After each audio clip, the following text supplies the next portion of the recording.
les 12 coups de midi et la tricherie, ce que la pro n'avait pas prévu.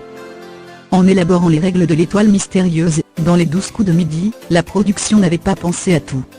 Ce n'est que récemment qu'elle s'est rendue compte que les candidats du jeu télévisé de TF1, animé par Jean-Luc Reichmann, pouvaient tricher. La production des 12 coups de midi, TF1, a donné un petit coup de neuf à l'émission en début d'année.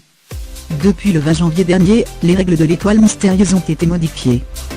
Auparavant, les candidats devaient deviner quelle personnalité se trouvait derrière les 130 cases violettes de l'étoile. Désormais, leur but est de découvrir les indices qui s'y cachent, afin de trouver la célébrité auquel ils sont associés. Une difficulté supplémentaire donc.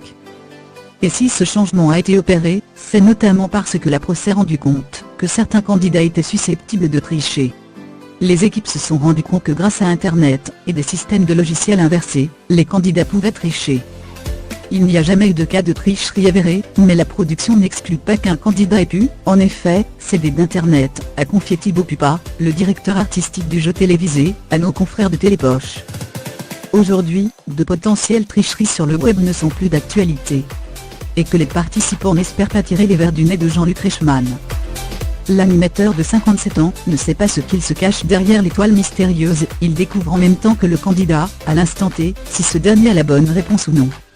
Il ne connaît pas celui ou celle qui se cache derrière les cases de l'étoile mystérieuse et ne veut pas le savoir. L'intégralité de l'interview de Thibaut Pupa est à retrouver en intégralité dans le magazine Télépoche, en kiosque le 7 mai prochain.